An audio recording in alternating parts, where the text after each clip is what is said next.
Naswadi CCI કેન્દ્ર પર notice જેમાં લખવામાં આવ્યું છે કે જ્યાં સુધી ઉપલી કચેરીથી આદેશ નહીં મળે ત્યાં સુધી કપાસની ખરીદી સ્થગિત કરવામાં આવે છે, જેને કારણને લઈને નસવાડી તાલુકાના કેટલાક ગામના લોકો કપાસને પોતાના ઘરે મૂકી રાખે છે.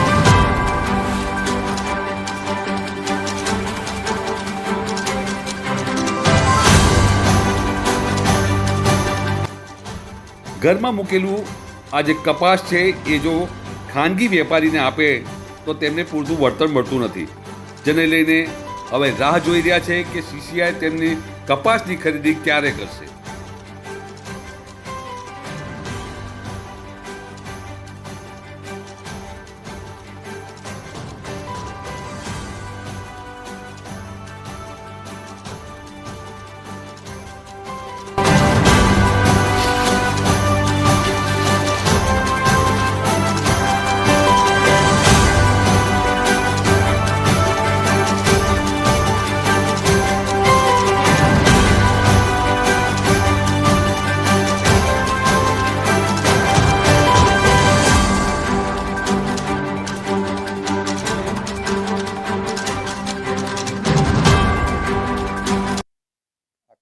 અમે કપાસની ખેતી કરેલી છે, પરંતુ વરસાદના કારણે કપાસને નુકસાન થયેલું.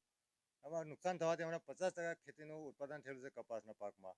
પરંતુ હાલ અમને નસવાડી તાલુકામાં એવું જાણવા મળ્યું છે કે સીસીઆઈ હાલમાં ખરીદી માટે બંધ કરી રહી છે. બંધ કરે છે તો અમને ભાવનું નુકસાન જાય છે, પરંતુ અમે ખાનગી વેપારીને વેચવા જઈએ છીએ તો અમને ભાવ 6800-6700 મળે છે, અને માર્કેટમાં જ અમે જઈએ તો 74 થી 75 રૂપિયા ભાવ મળે એવો છે. તો એક ક્વિન્ટલ પાછળ અમને 600 થી 700 રૂપિયાની ખોટ જાય છે. પરંતુ અમે માંડ 50 ક્વિન્ટલ કે 100 ક્વિન્ટલ કપાસ અમારા ઘરમાં હોય અને એનો દવા દારૂ કરેલો હોય તો દવાના ખર્ચા માટે પણ એ ભાવ વધારે મળે તો ખેડૂતને પોહાય એવું લાગે છે, કારણ કે 5 થી 10 હજાર રૂપિયા વધારે મળે તો એક દવા વાળો અમારે નીકળી જાય. પરંતુ અમે મજબૂરીમાં ઘરોમાં કપાસ ભરીને મૂકી રાખ્યો છે, પરંતુ સરકારને પણ આ સમજવું જોઈએ. તો અમને ખેડૂતને પોસાય એવું નહીં. આ સરકારને પણ આની રીતે ખેડૂતો માટે જાગવું જોઈએ, અને સરકારે મોટી મોટી વાતો જાહેરાતો કરે છે, ખેડૂતોને એમ કરીએ તેમ કરીએ, પણ કંઈ કરતી નથી એવું અમને લાગી રહ્યું છે. ભાડું ડબલ થાય અને આ ખોટના ધંધા જ છે. આ જો અમે કપા વેચો નથી, હજુ ઘેર જ કપા પડ્યો. તો સરકાર પાસે શું માંગ કરો? નસવાડીની જીનમાં ખરીદ કરે એવું અમે માંગીએ છીએ.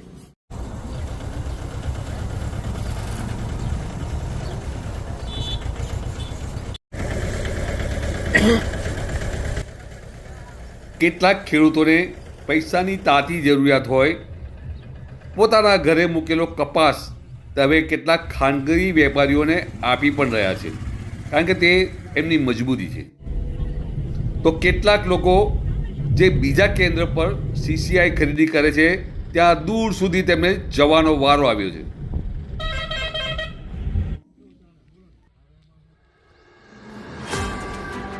આપ જોઈ શકો છો કે નસવાડી તાલુકાના કેટલાક વિસ્તારોની અંદર જે કપાસની ખેતી કરે છે તેના ખેતરોની અંદર મબલખ કપાસ જોવાઈ રહ્યો છે.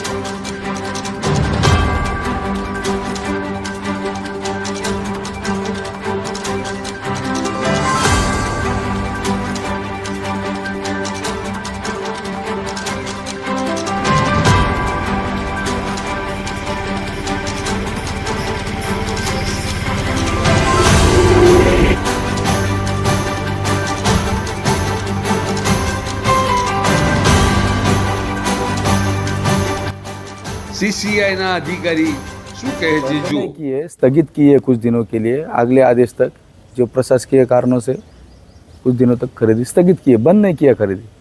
खरीदी बंद नहीं होगा, खरीदी चालू रहेगा, सिर्फ कुछ दिनों के लिए बंद किया गया है. सर दूसरे सेंटर में चालू है कपास की खरीदी, तो और मैंने यहाँ बोला बंद करने का कारण क्या? प्रशासकीय कारणों से बंद किया गया है, हो जाएगा चालू दूसरे. कौन सी जगह पे अभी खरीदी चल रहा है?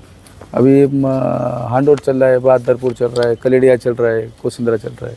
तो यहाँ बंद करने का क्या रीजन क्या है? प्रशासन के ऊपर से आदेश आए उस हिसाब से हम कर रहे हैं.